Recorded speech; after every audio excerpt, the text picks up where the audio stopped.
The film begins in sunlit Brazil, where U.S. Army Green Beret Louis Stevens completes his service. During his time, he masters capoeira. Louis, watching through the door, sympathizes. When the students leave, he walks in to greet Kerrigan. They catch up, and Louis says he's back after 4 years, hoping for a fresh start. As they walk, Kerrigan explains how bad things have gotten, even pointing out a stairwell gated off due to overdose-related falls. Kids are getting high, thinking they were Superman. Janitors got tired of scraping them off the floor. Over lunch, Kerrigan admits he feels like a zookeeper. Louis reminds him of the good he once did. But Kerrigan insists today's kids are lost. 75% are armed, nearly half are high, and most come from broken homes. Well, what about those 12%? What about the peasants? Disappointed, Louis walks away until a fight breaks out nearby over drug money.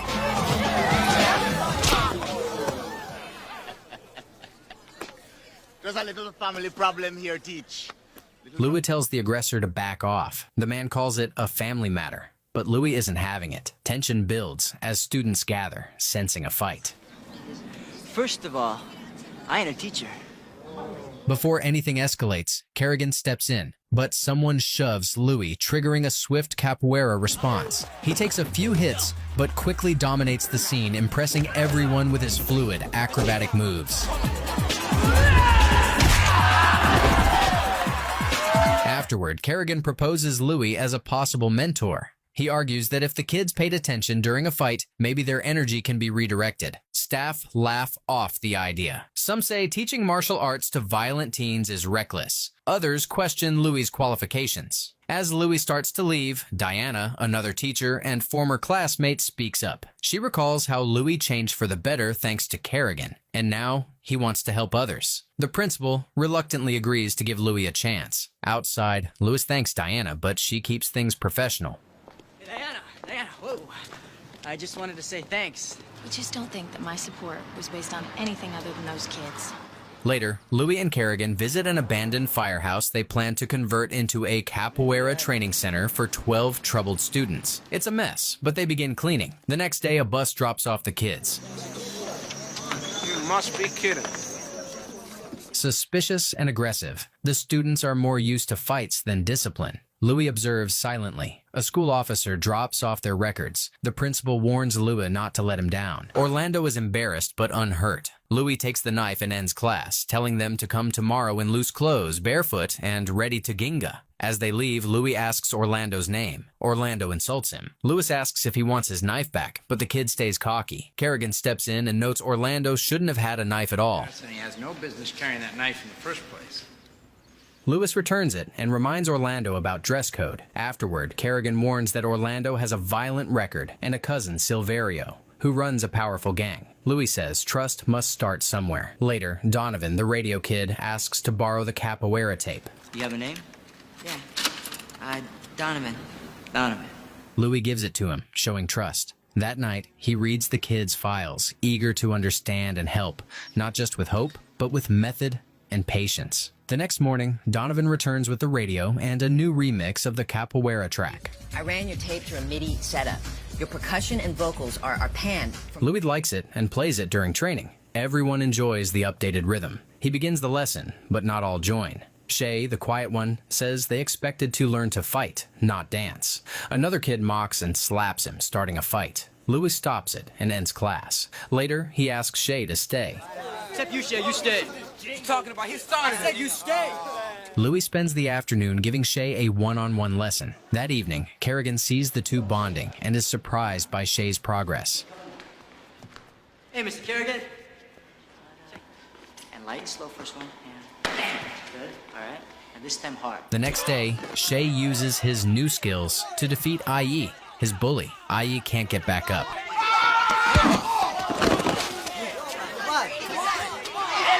Let's go. Now everyone wants to train. Louis helps Aya up and asks who's ready to learn. With no more bullying, the group joins in, even Aya. A few stay back, but it's a big step forward. Diana later joins them as they learn traditional instruments. Louis introduces the berimbau and explains the rota, the capoeira circle that teaches respect, strategy, and control. Silverio, now curious and slightly intimidated, took off his jewelry and stepped forward to fight. Silverio asked how much Louis was being paid at the school. He wanted to hire him to train his gang, who lacked capoeira skills and discipline. Silverio, dangerous yet perceptive, saw the value.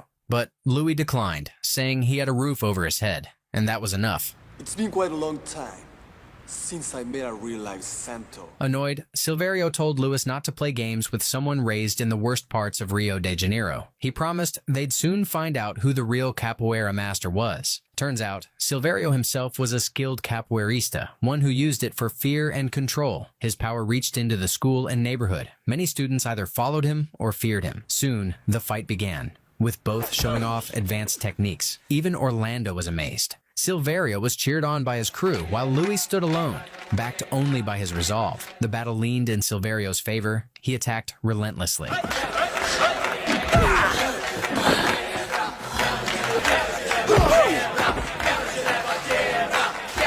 Seeing Louis, his teacher, getting beaten, Orlando stopped cheering for his cousin, but Silverio kept going, pummeling Louis even as he lay defenseless. Staring at Orlando, he silently said, "I'm the real boss. You don't need teachers who lose to me." He stepped toward him and declared, "This guy's not good enough to teach my crew, but maybe he can teach you the basics." He warned Louis not to put ideas in Orlando's head. He had big plans for his little cousin. Feeling defeated, Louis went home and found Diana waiting outside the firehouse. Later, as he nursed his wounds with ice, she helped, though the moment felt more like bonding than healing. Turns out they used to date in high school, and the spark still lingered. She asked why he cared so much about the kids. Louis replied, "If I can't do anything, then I have to live with it, and that sucks, because I can do something." She asked how his hand was doing, and Louis tried it out with some light acrobatics. Oh my God! Louis, you're crazy! He then challenged her to a handstand like they used to do in high school. Diana hesitated, but eventually agreed. As she attempted it, Louis joined her, and the moment turned unexpectedly romantic. One spark led to another, and they shared a passionate kiss, rekindling the connection they once had. The next day during training, Orlando put in the effort he used to lack, now motivated by his cousin's demand to learn properly from Louis. The group was now in sync, showing much more respect toward one another. Diana joined them, cheering everyone on. After practice, her co-worker Hector approached and asked about the rumors he'd heard that she and Louis used to date in high school. Diana didn't bother stopping to explain. Although it probably wouldn't hurt for you to come down and see for yourself.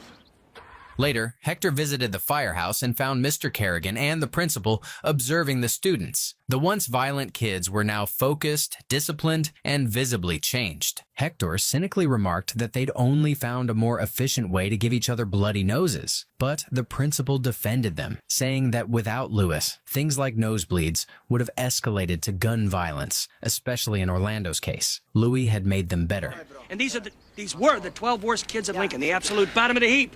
He added that capoeira should be taught citywide, across every school in the district. If it worked here, he said, God knows it'll work darn near everywhere. God knows if it works in Lincoln, it'll work damn near anywhere. You shut up! Soon, the principal brought in a production crew to film the kids during practice. The footage would be used to propose expanding the program to other schools, up to 1,200 students. Diana was present, and the principal praised Louis' impact. If there's anything more I can do for you and the class, just name it. Louis requested to take the kids on a field trip, and soon they were on the road. Inside the bus, the students sang traditional music and chatted, just like any group of normal, happy high schoolers. They arrived at their destination late at night. Louis told them to get off the bus, but the kids were confused. It was pitch black, and they couldn't see anything. Louis insisted, but they refused and asked if there was a motel nearby. Louis had planned to set up tents by the beach, but since they couldn't see it, they decided to stay on the bus for the night and continue in the morning. Ain't never tried to set up a tent, period. Yeah, what are we, Indians? Even Diana was uneasy, and Louis ended up alone. Disheartened, he told them he'd enjoy the beach by himself. Donovan initially considered going with him, but through the window he saw the beach and Louis stretching beside it. He quickly woke the others, and they all ran out to join him, stunned by the beautiful view they'd missed. Wow. Look at this place. Louis began teaching on the beach, and everyone had a great time. Diana took photos of every moment. Everything was improving. The kids' relationships, their discipline, their mutual respect. It felt like all these troubled youths had been missing was someone like Louis and his introduction to capoeira.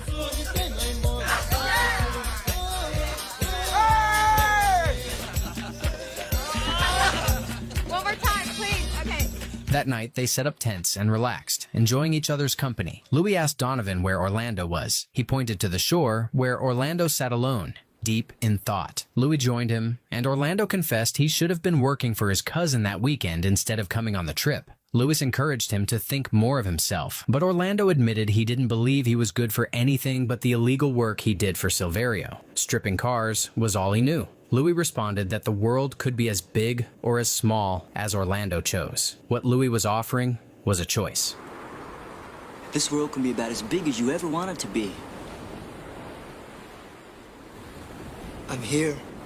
They returned to school after the trip, but as the bus pulled in, Silverio and his crew were waiting. Orlando stepped off nervously to confront his cousin. Silverio scolded him, asking if he forgot the job he had over the weekend. Orlando stood his ground, saying he respected him but wasn't his slave. Defend him, but Silverio insulted and pushed him too. He ordered Orlando into the car to handle business, but this time Orlando resisted. You got me in a bad mood already. One way or another, you're getting in that car. He's not going anywhere. Louis intervened and told Silverio to back off. Orlando didn't want to go. Seeing Louis, Silverio realized it was him who'd planted new ideas in Orlando's head. Then, spotting Diana nearby, he became instantly interested in her. And I'll take care. Still, Silverio wouldn't back down. He claimed Orlando was no longer a student and now worked for him full-time. Louis stood firm, refusing to be intimidated. When one of Silverio's men tried to grab Orlando, Louis swiftly kicked him in the face. A fight was about to erupt again, but a police officer pulled up just in time. It turned out Silverio was under a restraining order and wasn't allowed within 100 yards of a school. He claimed he was just picking up his cousin, but Orlando suddenly agreed to leave with him, saying he couldn't go against family. Still, he promised to fix the misunderstanding later. Before they left, Silverio turned to Louis with one last warning. You want to work with me, Maestre? You're gonna get one.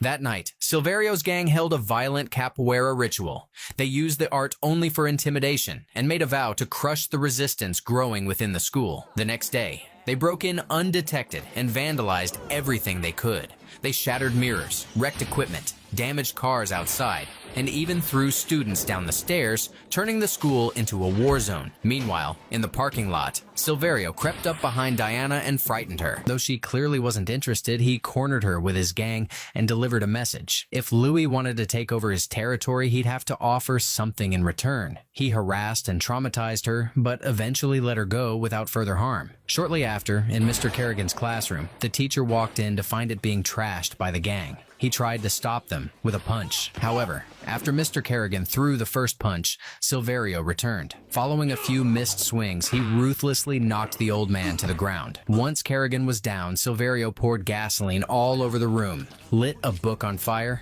and set the place ablaze, leaving the unconscious teacher inside. Adeus.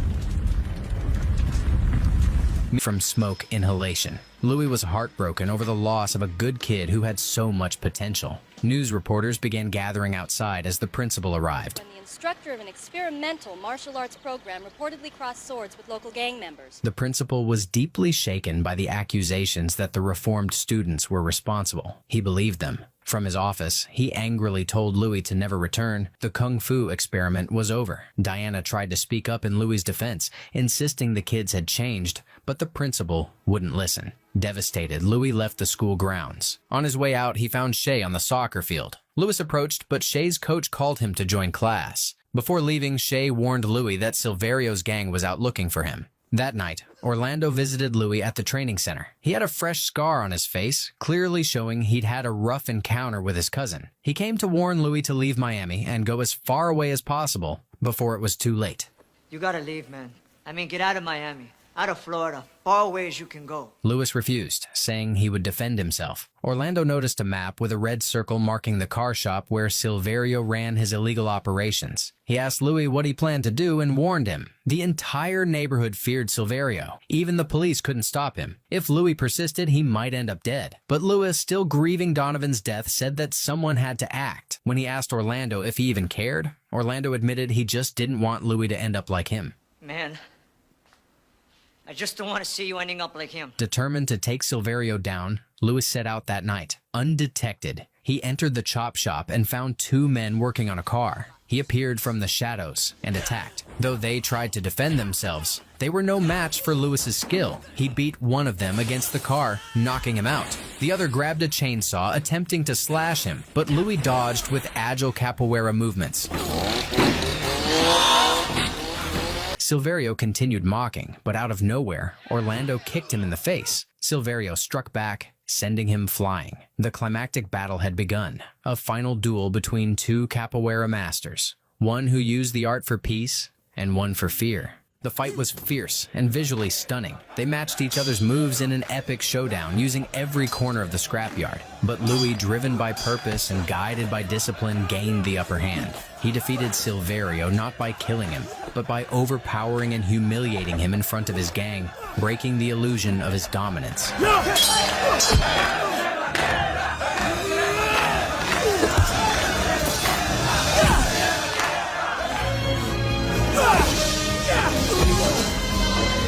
With Silverio crushed, the gang's control over the school dissolved. Soon, a police helicopter arrived, and the gang scattered. As order was restored, an officer recognized Louis and asked who the man on the ground was. Orlando answered, his name is Silverio. He's the one who started the fire, and he's the one who killed Donovan.